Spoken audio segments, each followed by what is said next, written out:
तो कैसे हैं आप सभी लोग? होप सो कि जहाँ पे भी होंगे मस्त होंगे, बिंदास होंगे और जोरदार तरीके से अपने बोर्ड की तैयारी को कर रहे होंगे। तो बिना देर किए, बिना विलंब किए एक बार फिर से हमारे चैनल एज पाठशाला पे अभिनव मैथ्स वाला के साथ आप सभी लोग का स्वागत है। जैसा कि हमने लास्ट क्लास में देखा था, प्रोबेबिलिटी का हमने इंट्रोडक्शन शुरू किया था, वहाँ पे कंडीशनल प्रोबेबिलिटी और मल्टीप्लिकेशन थ्योरम को पढ़ा था।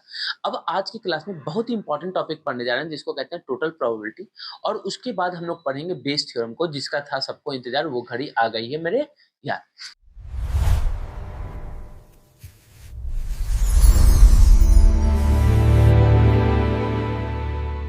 तो अब बात को समझिए। टोटल प्रोबेबिलिटी और बेस थ्योरम पढ़ने से पहले एक चीज आपको पढ़ना है, that is partition of sample space. Sample space क्या होता है? ये सारी चीजें आपने क्लास 11th में पढ़ी। Sample space is the collection of outcomes in a form of a set. तो सेट के फॉर्म में अगर आप आउटकम्स को रिप्रेजेंट करते हैं तो उसको हम क्या कहते हैं? Sample space. अब सैंपल स्पेस के पार्टीशन को पढ़ने जा रहे हैं। तो पार्टीशन ऑफ सैंपल स्पेस बहुत ही ज्यादा इंपॉर्टेंट है। क्यों? क्योंकि इसी कॉन्सेप्ट का हमको यूज करना है। तो partition of sample space, sample space का पार्टीशन। अब सैंपल स्पेस का पार्टीशन कैसे होता है देखिए। मान लीजिए हमारे पास एक सैंपल स्पेस है एस, और इसके साथ बहुत से इवेंट्स एसोसिएट कर रहे हैं, E1, E2, E3 और ऐसे करके En तक। ये बहुत सारे क्या है? इवेंट्स है। अब इन इवेंट्स को are set to be are set to be partition of S if and only if. I double F का मतलब क्या होता है? If and only if. तभी कहा जाएगा इनको पार्टीशन जब ये कुछ कंडीशन को फुलफिल करेंगे। पहला कंडीशन क्या होता है? They are they are mutually exclusive events. Mutually exclusive event, mutually मतलब किसी भी दो इवेंट्स को आप लें तो क्या होने चाहिए? एक्सक्लूसिव होना चाहिए। दैट मीन्स कि उनमें कोई भी एलिमेंट कॉमन नहीं आना चाहिए। That means P of I intersection P of J जो होगा वो हमेशा फाइव के इक्वल हो। दैट मीन्स कोई भी दो इवेंट को अगर आप पकड़ते हैं, किसी भी दो इवेंट को आप अगर पकड़ते हैं तो उनमें कोई भी एलिमेंट कॉमन नहीं होगा। इसी को कहते हैं म्यूचुअली एक्सक्लूसिव। म्यूचुअली एक्सक्लूसिव आपने सबसे पहले क्लास 11th में पढ़ा था। अब सेकंड क्या होता है? तो सेकंड ये कहता है कि अगर इन सभी इवेंट्स का यूनियन हम करते हैं, जिसको कहते हैं एग्जॉस्टिव प्रॉपर्टी। क्या कहते हैं?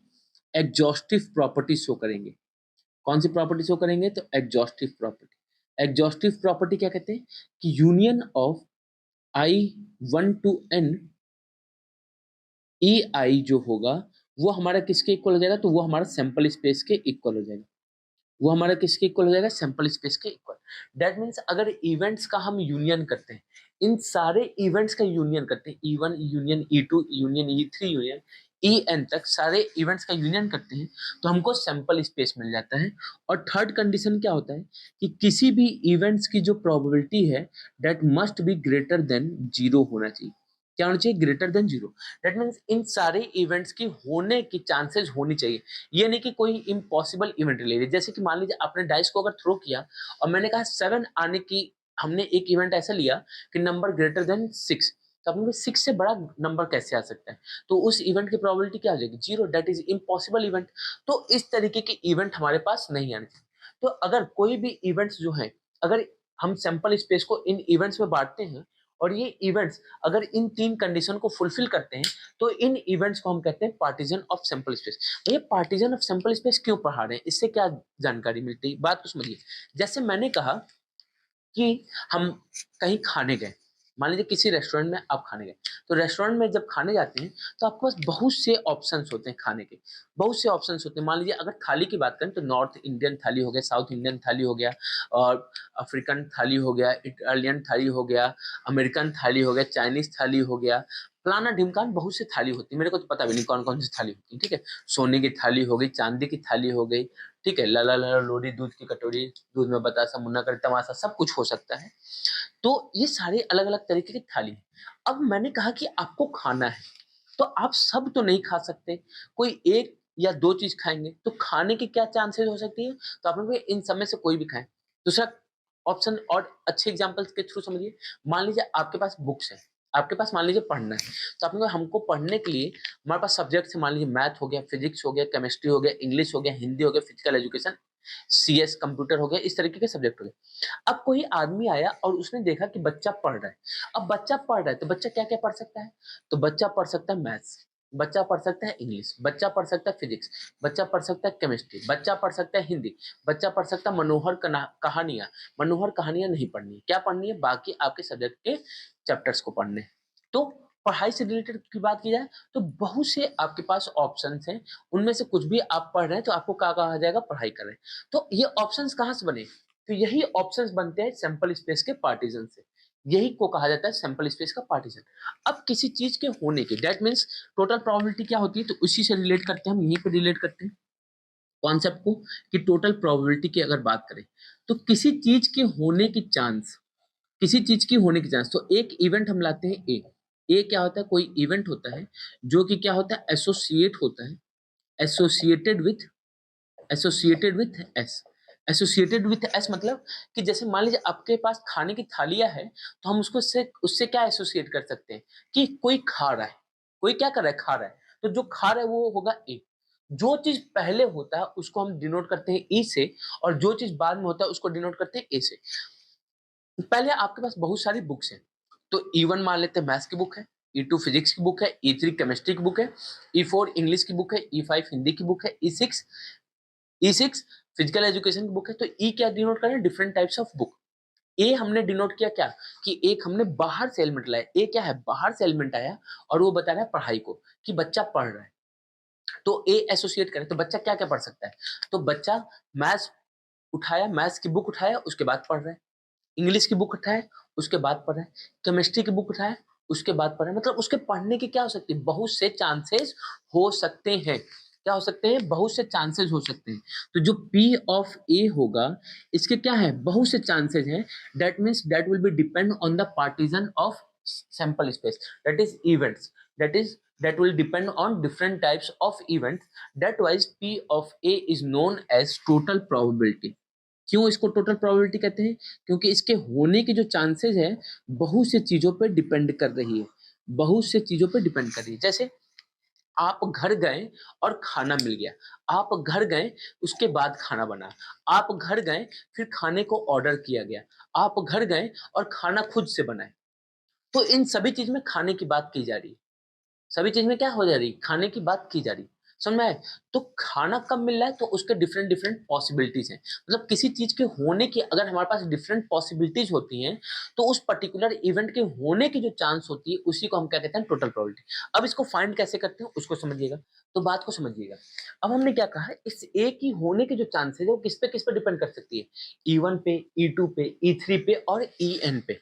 तो हमने कहा P ऑफ ए कैसे हो सकता है, तो आपने कहा भैया हो सकता है आपने पहले P1 E1 को उठाया होगा, उसके बाद ए हुआ होगा, तो E1 उठा उसके बाद ए हुआ। तो यही तो हमने पढ़ा था कि किसी चीज के होने की प्रोबेबिलिटी अगर डिपेंड करे किसी चीज पे, तो कोई चीज पहले होगा उसके बाद कोई दूसरी चीज हो रही है, तो पहले E1 होगा उसके बाद, मतलब पहले नॉर्थ इंडियन थाली आई होगी तब उसको खाया होगा, या फिर, या फिर, तो जब भी या का ऑप्शन आता है तो हमने पढ़ा है क्या लगाते हैं हम, प्लस लगाते हैं, क्या लगाते हैं, प्लस। या फिर साउथ इंडियन थाली आई होगी और फिर हमने उसको खाया होगा, आपने कहा ठीक है। या फिर, या फिर चाइनीज थाली आई होगी और फिर हमने उसको खाया होगा, तो पहले थाली आएगी तब हम उसको खाएंगे, उसी तरीके से सो ऑन, इसी तरीके से सो ऑन। या फिर इसी को हम क्या कहेंगे, इसी को समझने के लिए, पहले हमने मैथ्स की बुक उठाई होगी तब पढ़ाई की होगी, पहले हमने फिजिक्स की बुक उठाई होगी तब पढ़ाई की होगी, पहले हमने केमिस्ट्री की बुक उठाई होगी तब पढ़ाई की होगी। तो ए किसको डिनोट कर रहा है, अगर पढ़ाई को, और E1 E2 किसको डिनोट कर रहे हैं, बुक को।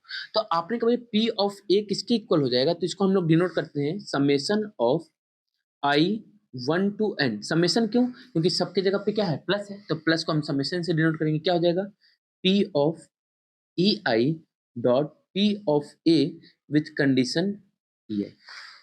तो P ऑफ A क्या हो जाएगा, P ऑफ A हो जाएगा summation I1 to N P of EI dot P of A with condition EI। Hope so कि ये बात आपको समझ में आई होगी। इसी चीज को हम क्या कहते हैं, टोटल प्रोबेबिलिटी कहते हैं। अब हम बात करते हैं बेस थ्योरम की। अब जैसे ही आपने मल्टीप्लिकेशन पढ़ लिया और टोटल प्रोबेबिलिटी पढ़ लिया, वैसे ही बेस थ्योरम का कॉन्सेप्ट भी आपने समझने के लिए तैयार हो गए। अब बेस थ्योरम को समझिएगा क्या होता है। अब अगर हम बेस थ्योरम की बात करें, इसकी बात करें बेस थ्योरम, बेस थ्योरम, या फिर इसी बेस थ्योरम को ही हम कहते हैं प्रोबेबिलिटी ऑफ रिवर्सिबिलिटी या रिवर्स प्रोबेबिलिटी। Reverse probability. आपने कहा कि भैया अभी तक हमने जितनी भी चीजें पढ़ी वो हमने सीधा सीधा पढ़ा। सीधा सीधा का मतलब क्या होता है? सीधा सीधा का मतलब कि आपने पहले बुक को उठाया और फिर पढ़ाई किया। आपने पहले बुक को उठाया फिर पढ़ाई किया। लेकिन अगर उल्टी बात की जाए कि आप पढ़ रहे हो और मैंने पूछा कि बताइए आप मैथ्स पढ़ रहे हो, इसकी प्रोबेबिलिटी, तो आपने कहा भाई पहले तो मैंने मैथ्स की बुक उठाई होगी तब पढ़ाई की होगी, और आप कह रहे हैं कि आप पढ़ाई कर रहे हैं, अब बताइए मैथ्स की प्रोबेबिलिटी। तो ये तो उल्टा हो गया। मैंने कहा कि बच्चा पढ़ रहा है, बताइए टीचर टाइम पे आया होगा, तो भैया पहले टीचर आया होगा तब बच्चा पढ़ रहा होगा। लेकिन आप कह रहे हैं बच्चा पढ़ रहा है, टीचर के टाइम की आने की प्रोबेबिलिटी, तो उल्टा चीज हो रहा है। मैं पहले कमरे में आया होऊंगा, फिर मैंने कपड़ा खोला होगा। मैं कपड़ा खोल दिया हूं, अब कमरे में आया हूं, इसकी प्रोबेबिलिटी। तो ये तो उल्टी चीज हो गई। मान लीजिए आपके पास एक बैग है, उसमें बॉल निकाला, तो आपने कहा भैया उस मैंने व्हाइट बॉल निकाला, अब बताइए उसी बैग से मैंने बॉल निकाला, तो आपने पहले तो आपने बैग उठाया होगा तब बॉल निकाला होगा। दैट मीन्स उल्टा।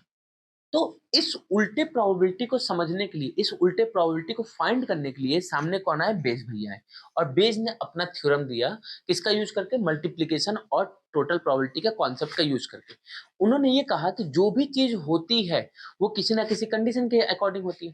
दैट इज कि अगर हम बात करें तो यहाँ पे इवेंट्स जो थे ई, ये पहले होते थे और ए बाद में होता था। लेकिन ये बेस क्या कहेगा कि ए पहले हो रहा है, जो चीज बाद में होता था उसको इन्होंने कह दिया कि ये पहले हो रहा है। अब किसी इवेंट की प्रोबेबिलिटी बताइए, पी ऑफ ई आई बताइए। तो आपने कहा भैया अगर इसकी बात करें तो हम क्या फाइंड करने जा रहे हैं? तो हम फाइंड करने जा रहे हैं probability of E I with condition A. आपने कहा probability of E I with condition A को हम कैसे डिनोट करेंगे? तो that will be equal to probability of E I intersection A upon probability of A. ये कहां से आया? तो आपने को ये तो कंडीशनल प्रोबेबिलिटी से आया। ये कहां से आया? तो आपने को कंडीशनल प्रोबेबिलिटी से आया।